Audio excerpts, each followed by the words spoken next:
et pendant qu'il s'installe, je le présente. Donc, Bruno Goos est artiste et enseignant à l'Académie des Beaux-Arts de Bruxelles. Il propose dans son travail artistique une relecture des récits constituant les marches de l'histoire. Sa pratique, qui se développe sous forme de vidéos, d'installations et de publications, cette pratique artistique interroge le rapport, souvent non discuté, d'une société à la valeur qu'elle donne aux choses. Et donc, vous pouvez feuilleter ces deux livres qu'il a publiés respectivement en 2014 et 2018. Donc, classement diagonal, diagonal listening et exit, around exit. Voilà, je te passe la parole. Merci d'être venu. J'appuie. Ça, c'est bon. Merci Alexander et merci. C'est normal. Et merci aux organisateurs de m'avoir proposé de faire cette intervention. J'en suis d'autant plus touché, voire étonné, que je ne suis pas un spécialiste. Ah oui, mais c'est loin, ça. Ça marche pas. Bon, ok. D'une manière générale, je ne suis pas un spécialiste. Je ne suis spécialiste de rien. D'une manière plus circonstanciée, je ne suis pas un spécialiste du livre de photos. Je ne me qualifie d'ailleurs pas de photographe, bien que je fasse des photographies.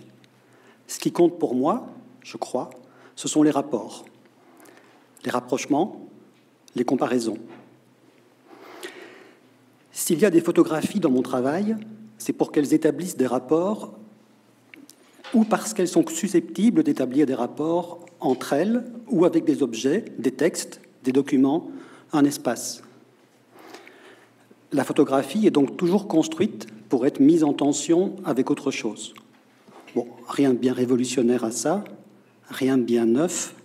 Un œil distrait pourrait même y voir un plagiat de One in Three Chairs de Kossuth. Récemment, lors d'une exposition à Bruxelles, d'où provient cette photographie, enfin pas celle-là mais la précédente, 2 visiteurs ont soutenu cela. J'imagine que cette remarque m'a un peu ennuyé si je vous en parle aujourd'hui. Mais il me semble aussi que la définition du dictionnaire, extraite d'un livre donc, la photographie et l'objet réel sont aussi au plus près de ce qui nous réunit ici.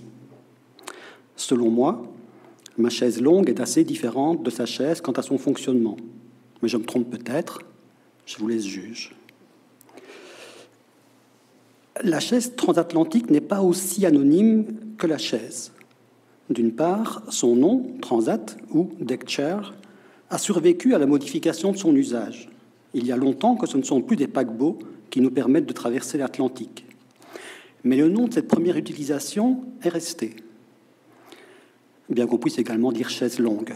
Or, le contexte dans lequel s'inscrit ce travail est celui des sanatoriums, c'est-à-dire ces bâtiments qui ont été construits principalement durant la première moitié du XXe siècle pour soigner les malades de la tuberculose et qui présentaient la particularité architecturale d'être toujours dotés de galeries de cure. Ces bâtiments, lorsqu'ils existent encore, ne remplissent plus le même usage que celui qui justifia leur forme. Mais ces formes, jugées modernes, sont parfois devenues source de satisfaction esthétique. Et ces bâtiments sont alors protégés et documentés, comme par exemple le sanatorium Paimio d'Alvar Aalto. Qu'un objet purement utilitaire comme le transat survive à son usage premier m'intéresse donc.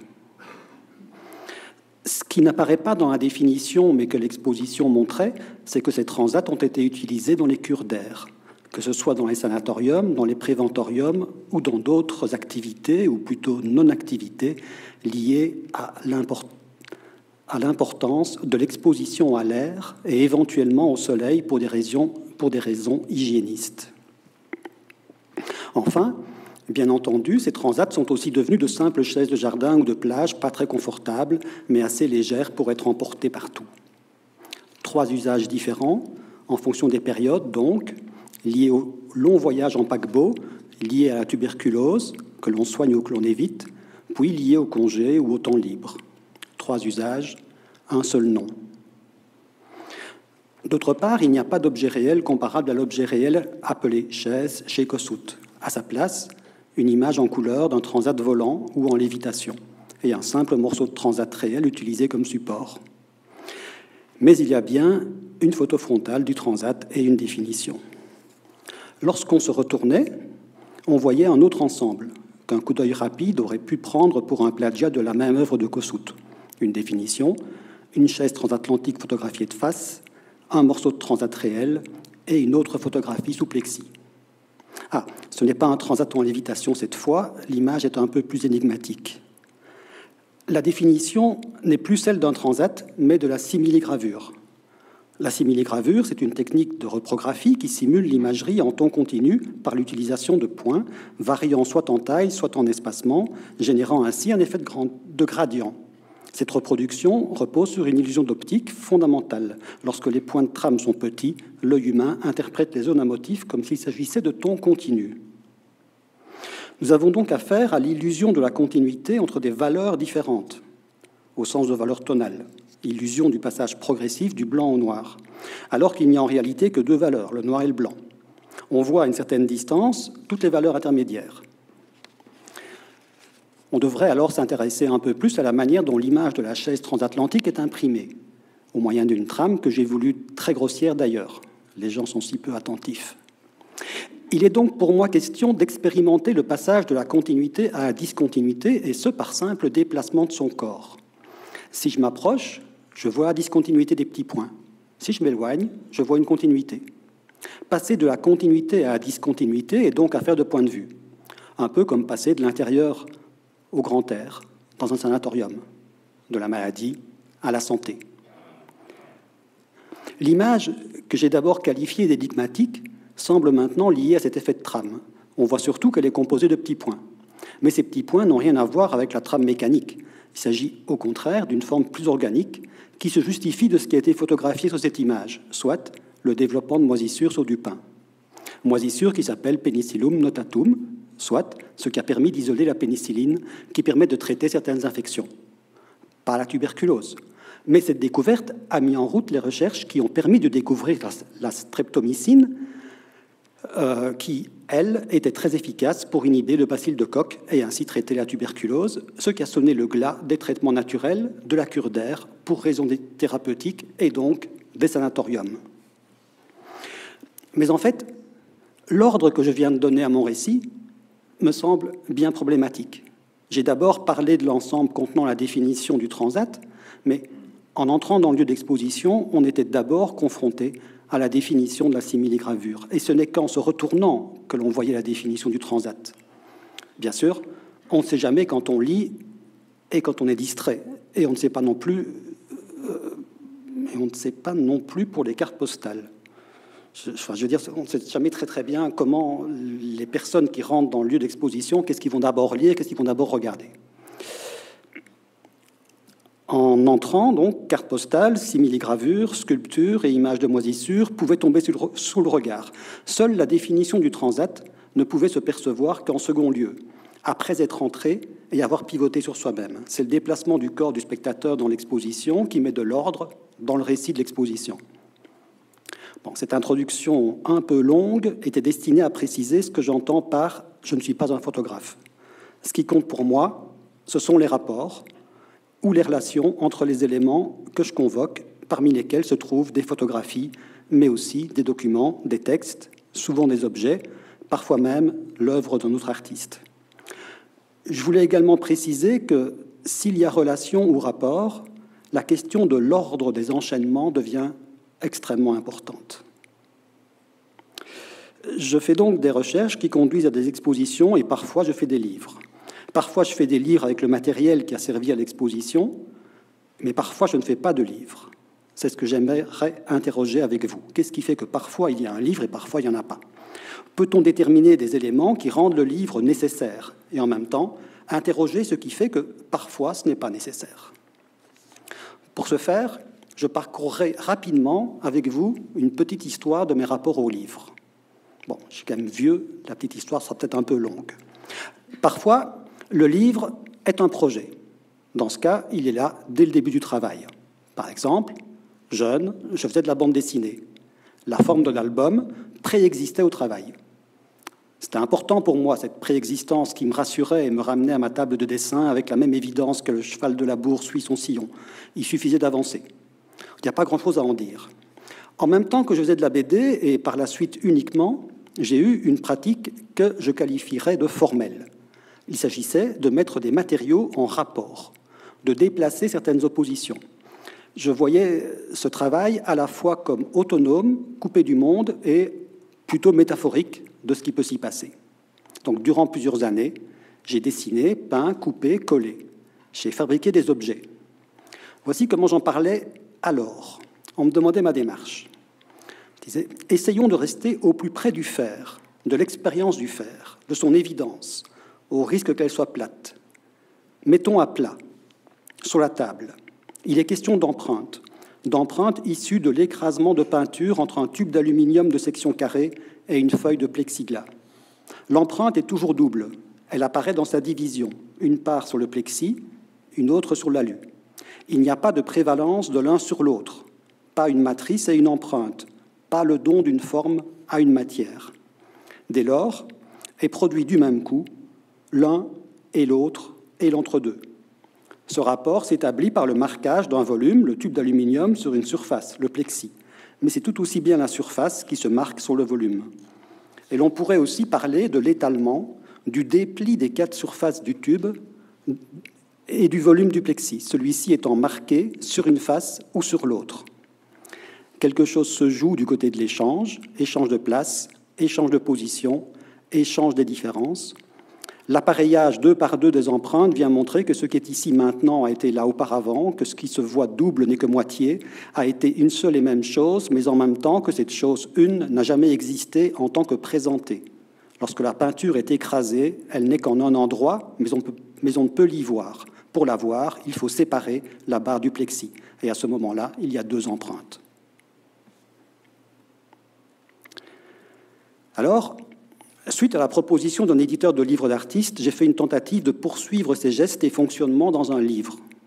J'ai travaillé sur la feuille entière constituant l'unique cahier du mince livre, avec un système de vertical et d'horizontal qui permettait d'identifier chaque page à la place qu'elle occupait avant d'être pliée et coupée, et j'ai marqué le tout d'une empreinte.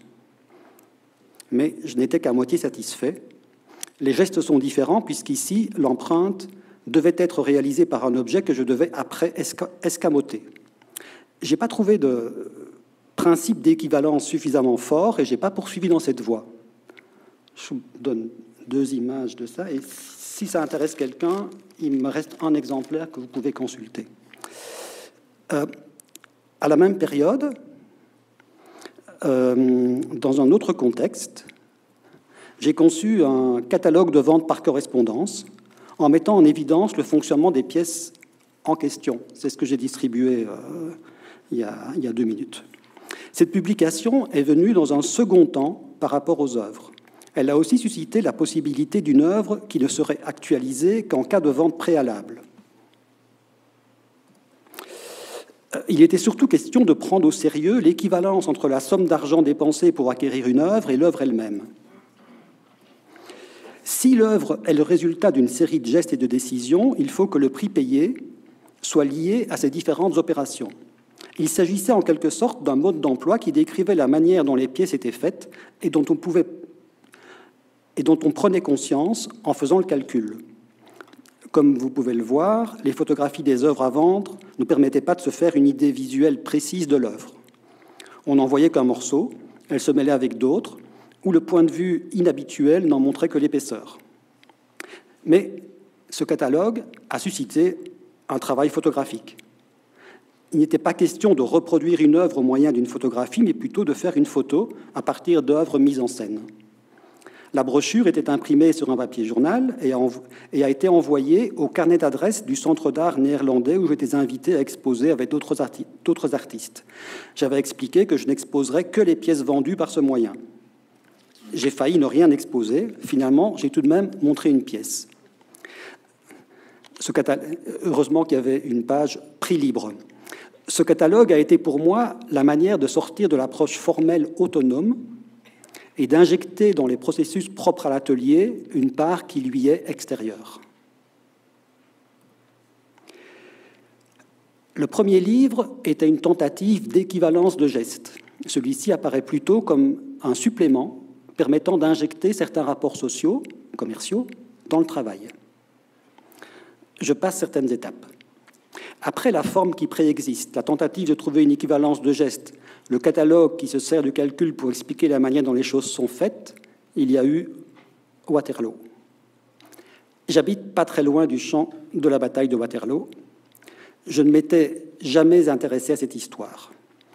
Puis, j'ai appris que la toute première chose qui a été protégée en Belgique en vertu d'une loi avant la Grande Place de Bruxelles ou la cathédrale Saint-Bavon de Gand était un champ de bataille, celui de la bataille de Waterloo. Je me suis intéressé à cette loi, qui date de 1913, et à ses effets. Quelle était donc la valeur que l'on a accordée à ce champ en 1914 pour qu'il mérite une pareille loi ? Je n'ai pas le temps d'entrer ici dans les détails de cette affaire. Disons simplement que c'est l'édification du panorama de Jules Dumoulin qui a provoqué la rédaction de ce projet de loi. Mais l'étude des différents discours des parlementaires qui ont voté cette loi montre que leur raison de protéger ce site pouvait être diamétralement opposée. Par exemple, militariste ou antimilitariste. Ça pouvait être pour favoriser le tourisme ou pour l'empêcher, etc. Les arguments contradictoires peuvent donc concourir à un même effet. Autrement dit, il n'est pas nécessaire de se mettre d'accord sur les raisons pour mettre en place un dispositif. J'en déduis que la force d'une loi n'est pas liée à une adhésion à une cause, mais plutôt à un effet. Le panorama de Dumoulin a été vu au moment de son édification comme l'arrivée d'un parc d'attractions dans un cimetière. Le panorama était le repoussoir, cause du classement du champ de bataille, dont le but était d'empêcher d'autres constructions de ce genre. 60 ans plus tard, le panorama, cause du classement du champ de bataille, était à son tour classé et protégé. Autrement dit, la valeur qu'une société accorde aux choses se construit. L'institutionnalisation pérennise et en fiche certaines. Seule la discussion permet de la rétablir. À l'occasion de ce travail, la comparaison m'apparaît comme une méthode de travail. Je ne cesse de comparer des situations, des images, des documents, des textes. Souvent, la comparaison est d'abord formelle, parfois simple effet de cadrage. Elle permet de considérer de manière similaire une butte à valeur de monument et un tas de terre à valeur de matériaux. Parfois, la relation est plus lointaine. La proximité formelle est légère, un peu tirée par les cheveux, entre le panorama et une vitrine du musée de Tervuren recouverte d'une bâche noire, entre la spectacularisation d'une bataille et sa commercialisation d'une part, et la spectacularisation de la colonisation d'autre part. Un autre récit, plus loin dans l'exposition ou dans le livre, établira le lien factuel entre le peintre Dumoulin, auteur du panorama, mais aussi fondateur et président de la Société coloniale des peintres français, et d'autre part Léopold II et la vitrine de son entreprise coloniale à Tervuren. Parfois, le rapport semble évident, une simple question d'échelle et de représentation. À gauche, une construction de 3-4 mètres de hauteur représentant une des fermes fortifiées qui se trouve toujours sur le champ de bataille et placée au centre de la prairie ayant accueilli les reconstitutions de la bataille à l'occasion de la commémoration du bicentenaire. À droite, des maquettes représentant également ces mêmes fermes du champ de bataille, construites pour servir d'obstacle sur le parcours du mini-golf du jardin du restaurant le 1815. Une représentation n'est pas l'autre. Une reconstitution diffère d'une représentation. Amateurisme réjouissant du spectacle d'enfants rejouant la théâtralité des débats de la Chambre des représentants lorsqu'elle discuta la loi de protection du champ de bataille de Waterloo versus précision obsessionnelle de l'uniforme du reconstitueur dont l'intérêt pour cette histoire va jusqu'à considérer qu'ainsi vêtu, il est le personnage historique. Un parlementaire justifiait la loi de classement du champ de bataille par la protection d'un relief ayant expression et valeur historique. L'étude des pentes du terrain était par ailleurs essentielle pour les militaires participant à ces guerres de poussée, d'enfoncement du XIXe siècle. Un siècle plus tard, au moment de la discussion de cette loi, l'enfouissement des soldats dans les tranchées ont mis fin à cette nécessité. Il n'y a plus que les joueurs de golf qui s'intéressent aux pentes du terrain. Les parcours de golf qui se multiplient fin XIXe siècle en Angleterre, puis partout dans le monde, sont constitués de pentes, de contrepentes et d'obstacles semblant naturels. Pour les reconstitueurs, c'est l'existence d'un règlement édité en 1791, l'École du soldat, véritable guide fixant chaque mouvement, chaque position du soldat de l'armée napoléonienne qui leur permet de penser la reconstitution en tant que différente d'une représentation. Ils considèrent qu'étant soumis aux mêmes règles, les respectant scrupuleusement, aujourd'hui, comme les soldats le faisaient il y a 2 siècles, ils sont identiques à ces derniers. Aussi, je fus quelque peu étonné de lire la description de la position du golfeur. Je ne sais pas si vous arrivez à lire, si c'est trop petit. Voici donc quelques comparaisons et mises en relation qui s'apparentent, selon moi, à une méthode de travail. Là encore, rien de bien neuf. Marcel Mauss considérait la comparaison comme unique instrument de savoir, car les sciences sociales ne disposent pas d'autres outils d'expérimentation comme dans les sciences de la nature. L'histoire, avait aussi déclaré Durkheim, ne peut être une science que dans la mesure où elle explique, et l'on ne peut expliquer qu'en comparant. J'insiste sur les rapports et la comparaison. Mon travail artistique n'est que comparaison et mise en rapport. L'enjeu de la monstration est donc de partager des rapports et des comparaisons. Et ce qui m'importe ici, c'est d'y ajouter le rapport et la comparaison entre 2 lieux permettant de rendre public ce travail, l'espace d'exposition et l'espace du livre. Je poursuis. Le travail d'enquête et de comparaison a abouti à une exposition dans un musée de Charleroi, le BPS 22. L'installation devait occuper un espace couloir encombré d'un escalier articulé à une seconde coursive. Une pièce rectangulaire était comme greffée sur ce couloir. Ce n'était pas un espace facile, mais sa longueur et sa relative étroitesse induisaient un sens de trajet qui s'apparentait au sens de lecture, ce qui m'intéressait car l'exposition pouvait être qualifiée de narrative. J'avais écrit des textes que je comptais afficher sur les murs. J'avais aussi des photographies, des documents originaux, des cartes postales, des copies de documents, des vidéos, des grands pans de tissu. Mais les textes structuraient la future exposition en 12 ensembles, 12 collages, 12 configurations. Je disais 12 moments. Pour préparer une telle exposition, il faut imprimer certaines images. Donc, décider de leur dimension et support, à partir de quelques contraintes. S'il y a des documents reproduits, je préfère qu'ils restent à l'échelle 1/1. Il faut tenir compte de la dimension de l'espace et de la manière dont le corps s'y déplace. Lorsque ma pratique était du côté du dessin, cette confrontation corporelle et tactile avait lieu avant de commencer à dessiner. Choisir un papier, le couper à un certain format, puis engager ses gestes par rapport à ce format et à cette matière. Pareil pour les travaux que je vous ai montrés avec les plexis. La dimension de la feuille de plexi était déterminée à l'avance et liée à la section des tubes d'aluminium. Ici, au contraire, le format vient après coup. Il découle des relations et des rapports. J'insiste un peu sur cette question de format et d'après-coup. Cela signifie que ces images-là existent indépendamment de leur format, littéralement sans format. Elles possèdent une existence potentiellement à tout format. Les tissus sont en réalité du drap de laine que les reconstitueurs utilisent pour faire leurs uniformes. Certains sont tissés spécialement pour correspondre aux tissus qui étaient utilisés à l'époque napoléonienne. Les couleurs sont plus ou moins précises, la taille des tissus a quelque chose à voir avec les corps, comme le parcours de l'exposition a à voir autant avec le parcours de golf, du mini-golf, que des guerres d'enfoncement de l'époque. J'avais construit une préfiguration de l'exposition dans mon atelier, en assemblant certains de ces moments afin de me faire une idée. Mais tout se joue tout de même au moment de l'accrochage. Or, les images doivent être imprimées avant. Donc la décision de la dimension et donc de la manière dont le corps y est impliqué doit être prévue. Il y a donc une sorte de préconfiguration qui a eu lieu à l'atelier. Les rapports y ont été construits. Ce texte, avec cette photographie, à telle échelle, avec ce document présenté sous cette forme, accompagné de cette autre photographie, au format carte postale, mais encadré. Puis, ces configurations sont transposées au lieu d'exposition, où elles peuvent s'associer aux autres configurations et aux autres moments. Les moments ne sont pas numérotés.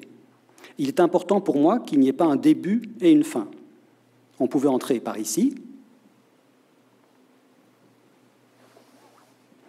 On découvrait alors l'étiquette concernant l'école du soldat, puis la position du golfeur, puis l'histoire du mini-golf abandonné. On pouvait aussi entrer par là.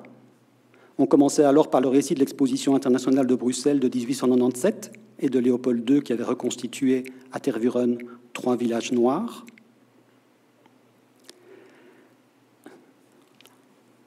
On pouvait aussi entrer par ici. On le voit, le récit de l'exposition était fort différent selon que l'on commençait ici ou là. Dans tous les cas, il est question de constituer un ensemble par assemblage à partir de fragments, sans que les éléments s'ajustent parfaitement, puisque le principe organisateur est plutôt la comparaison, il y a forcément des écarts. Cette multiplicité des entrées et le fait que l'exposition était narrative donnaient l'impression qu'on ratait quelque chose. On m'a dit par exemple, je n'ai pas eu le temps de tout voir, de tout lire, je reviendrai. C'est curieux cette idée du tout. On a ça avec la vidéo, je n'ai pas regardé jusqu'à la boucle, ou avec les textes, si c'est écrit, je dois pouvoir tout lire, mais j'entends jamais cette remarque avec une exposition de peinture, par exemple. Un simple coup d'œil rapide semble suffire. Pourtant, plus on regarde, plus on voit. Mais passons. La réflexion, je n'ai pas eu le temps de tout voir, je reviendrai, avait ceci de gênant pour moi que non seulement je savais que cette personne ne reviendrait pas, mais surtout, elle continuerait à penser qu'avec un peu plus de temps, le récit se serait unifié.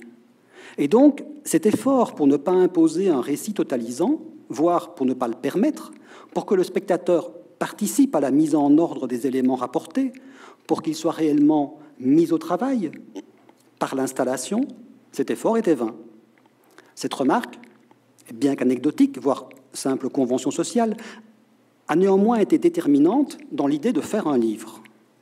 Le livre permettait de prendre le temps qui avait manqué. Il permettait de se rendre compte que les différents éléments entrent en résonance sans recomposer une totalité. La manière de travailler sur les rapports, de trouver un format dans un second temps, en rapport à l'espace, permettait de penser, après la première configuration de l'atelier rapporté dans le lieu d'exposition, une nouvelle configuration issue de la seconde. De la même manière que nous étions passés de l'atelier au musée, rien n'empêchait de passer au livre. Il fallait néanmoins accepter ce qui me semble être une relégation du corps et de ses mouvements, et il fallait aussi ruser pour éviter que la succession des pages ne semble trop linéaire, cette fameuse question du début et de la fin. Dans ce cas-ci donc, le livre s'est imposé pour donner aux spectateurs le temps dont dispose le lecteur.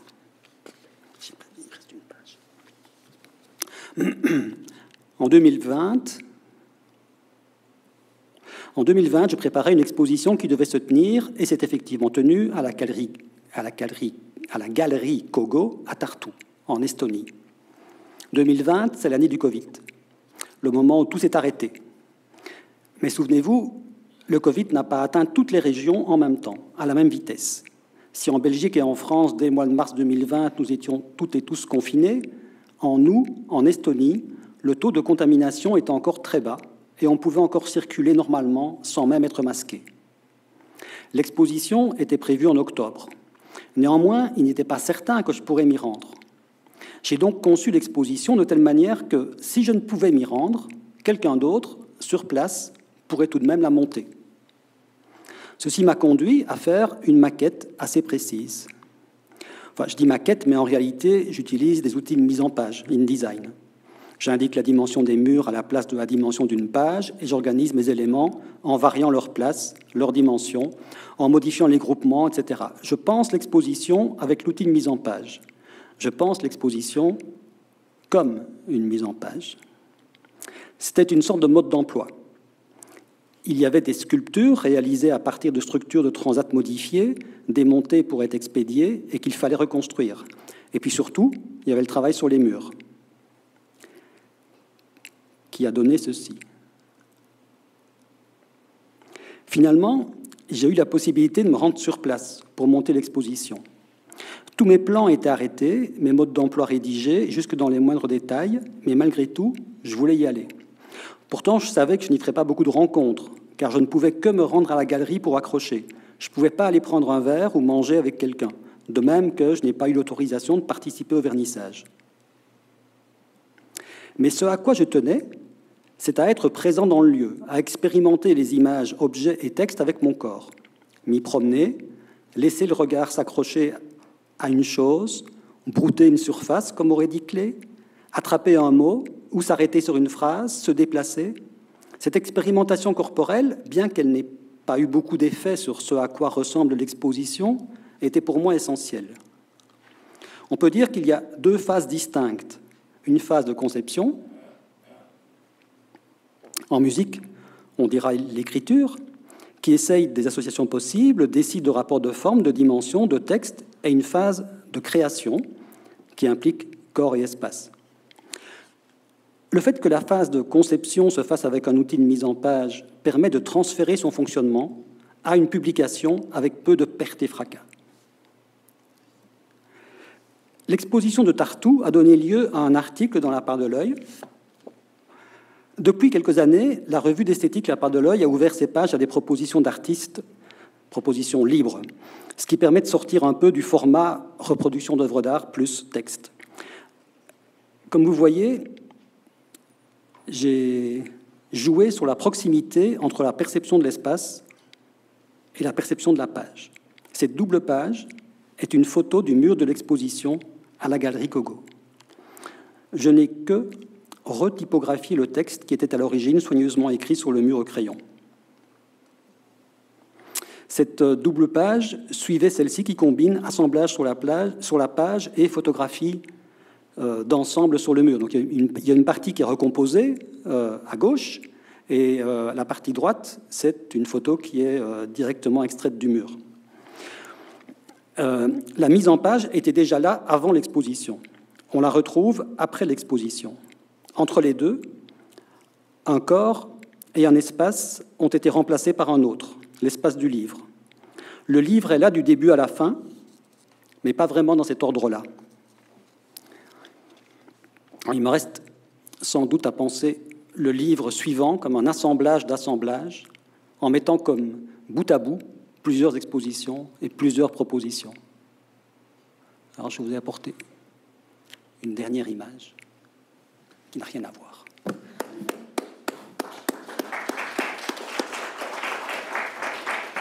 Voilà. Merci beaucoup pour cette présentation de notre travail et justement la relation ou la tension entre les différents éléments, notamment entre l'exposition et le livre.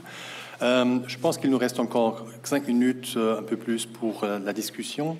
Une première chose que je voulais quand même peut-être remarquer, ou que je trouvais assez intéressante par rapport à ta présentation, justement par rapport à l'usage des mots. En effet, quand tu as parlé du livre, tu as parlé de comparaison, de mise en relation, de mise en tension. Et après, quand tu as parlé de l'exposition, le terme que tu as utilisé, c'était plutôt celui de la configuration. Et je trouvais ça intéressant que, dans un premier temps, il y a justement cette différence entre comparaison, entre deux images, donc, parce qu'en fait, il y a toujours deux pages, donc deux images qui ont été comparées. Après, dans les expositions, il y avait des configurations de différents fragments, éléments, etc. Et j'ai l'impression que vers la fin, donc, tu considères, tu mélanges un peu les deux, donc les deux principes de la double page, de la comparaison et de la configuration à partir de fragments. Donc ça, c'est juste peut-être une remarque. Je ne sais pas si tu veux répondre ou... Oui. Lorsque je mets les images en face à face, c'est pour la conférence. C'est-à-dire, ça ne fait pas partie vraiment de mon travail, c'est pour l'expliquer. Enfin, c'est pour préciser ce qui est censé se passer entre deux images. Mais par contre, lorsque je les rends publics, soit dans le livre, soit dans l'exposition, il y en a toujours plus que deux. Donc, c'est toujours déjà une configuration. Donc, j'utilise plutôt comparaison pour indiquer quelque chose, pour faire comprendre quelque chose de comment ça marche entre les deux. Moi, j'ai une question. Après le fourmillement de signes et de propositions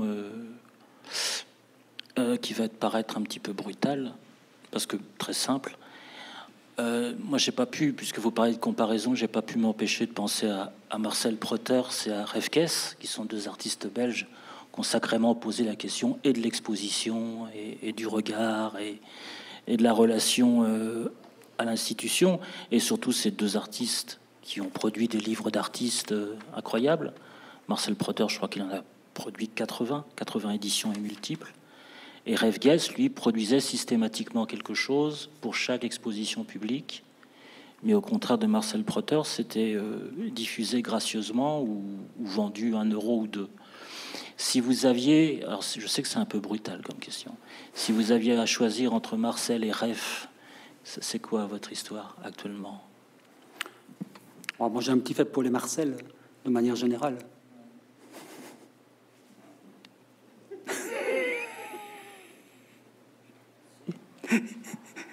En fait, ce que j'aime assez bien avec Brotars, c'est l'écart entre ce qu'on en a raconté et ce que ça a réellement été. C'est-à-dire, quand j'étais dans des études artistiques, on m'a dit Marcel Brotars, c'est un type qui vient de la littérature, il était poète, puis un jour, il n'arrivait pas à vendre ses bouquins, et il a transformé son recueil de poésie à coups de plâtre en une sculpture. Et ça a été la fin de son travail d'écriture. Et donc, ça a été présenté comme ou bien on est du côté de la littérature, ou bien on est du côté des arts plastiques. Et je trouve que cette espèce de division soi-disant historique, elle est très problématique. Et alors, c'est assez marrant parce qu'en réalité, il avait déjà présenté des sculptures au prix de la jeune peinture belge l'année précédente, son fameux travail qui est si connu, où il a plâtré son édition. Donc, c'est même, sur les faits, c'est même pas tout à fait juste. Puis alors, évidemment, il y a tout son travail qui a toujours été lié à la littérature. Donc, je trouve ça assez passionnant. Jeff Guess, je trouve que c'est un peu une autre manière d'aborder les choses encore. Donc c'est un travail qui... il y a tout un travail d'enquête qui n'est pas présent de l'autre côté. Qui est présent chez vous, par exemple. Oui, tout à fait, oui. C'est pour ça que je ne peux pas m'empêcher de penser à cette dimension bipolaire. Je suis l'enfant naturel des deux. Mais le recueil de Brother, si ça s'appelait Pense Bête, celui qui l'a plâtré, c'est ça, tout ça pour nous rappeler que entre la littérature et les arts plastiques, il ne fallait pas choisir. Enfin, je pense. Oui, tout à fait d'accord. Une dernière petite question. Je vais essayer de le faire en français. C'est peut-être un peu abstract, mais je me demande comment l'élément du temps fonctionne dans tout ce que tu fais. Parce que si on parle d'une installation ou une livre, il y a toujours une sorte de séquence. Et pour moi, c'est pas moi qui disais ça, c'était j'oublie son nom, un artiste mexicain qui disait que le livre c'est une space-time sequence. Et voilà, c'est un peu ça ce que je me demandais. Comment l'élément du temps fonctionne. Surtout aussi parce que tu dis la personne qui disait il faut que je retourne. J'ai pas eu enough time. Et comment penses-tu que faire une livre peut être une réponse à ça, par exemple? Comment le livre est une réponse au fait que la personne me disait qu'elle n'a pas eu assez de temps? Oui, par exemple. Mais aussi, comment, si dans tout ce que tu fais, l'élément du temps, est-ce que c'est quelque chose que tu rends compte?